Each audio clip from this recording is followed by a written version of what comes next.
When the crew of, say, 30 or odd guys here had to do a teardown on this machine, they'd want to, you know, move the pistons around or rotate the crankshaft, and you'd do it by hand.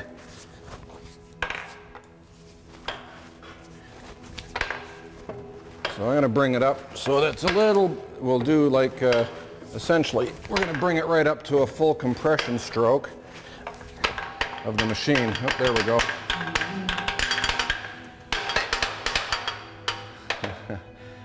And that's about all you'll ever see this thing ever do. These here are the 3 oil reservoir tanks. I mean, in today's age, you'd bring in the 40-gallon drum and you'd put a little pump in the top of the oil tank, but maybe this came in bulk, and as you can see, you've got some castings here that I'm sure you could probably have an Uzi machine gun fire at this thing for hours at a time and nothing would happen. We've actually got some oil left over, so you've got a huge heavy-duty crank, and you just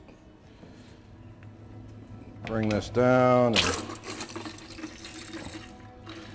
this is my favorite oil. It's called Viz 63.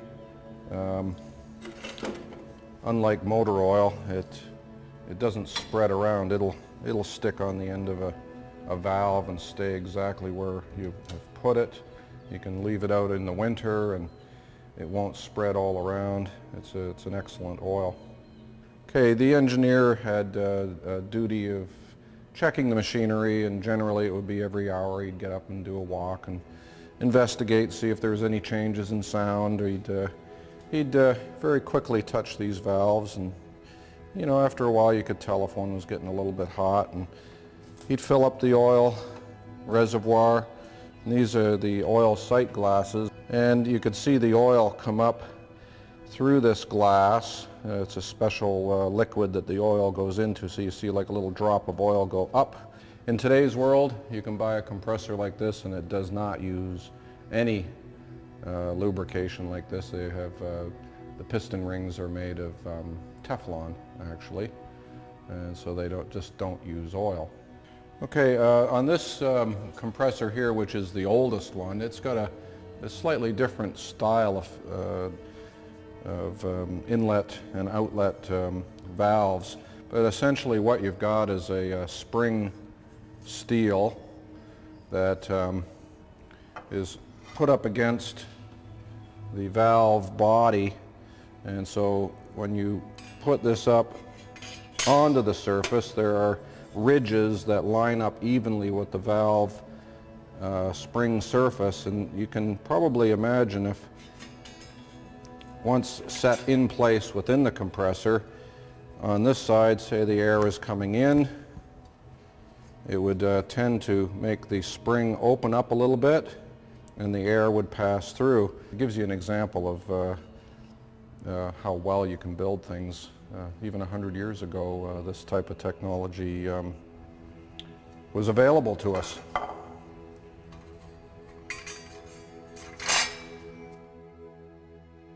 So in the Camco days, this was my workhorse, the 600 horsepower, 3000 CFM Ingersoll Rand. So I got the 600 horsepower synchronous motor made in Hamilton here, Westinghouse.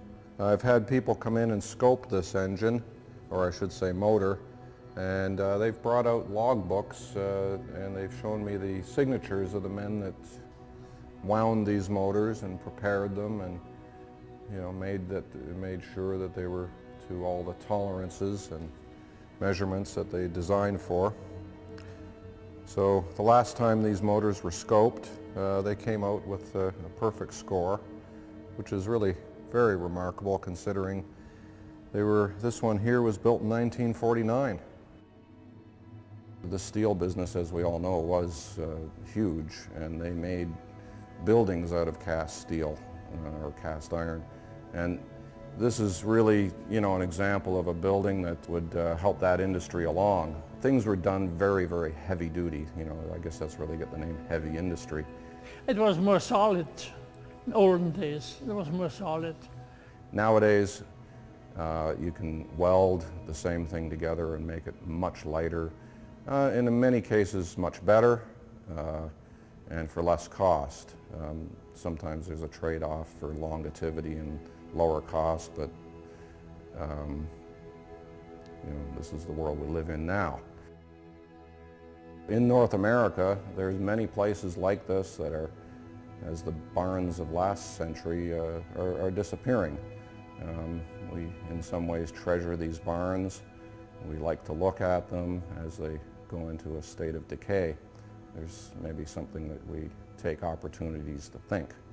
In McMaster Innovation Park here, we've got the capability to create a vision and bring it into a reality so that other people can come in and look, and perhaps this facility here would be taken as an industrial archaeological site, being that we haven't waited 1,000 years to have a look at it. We're grabbing it as it disappears within the 100 years of its existence.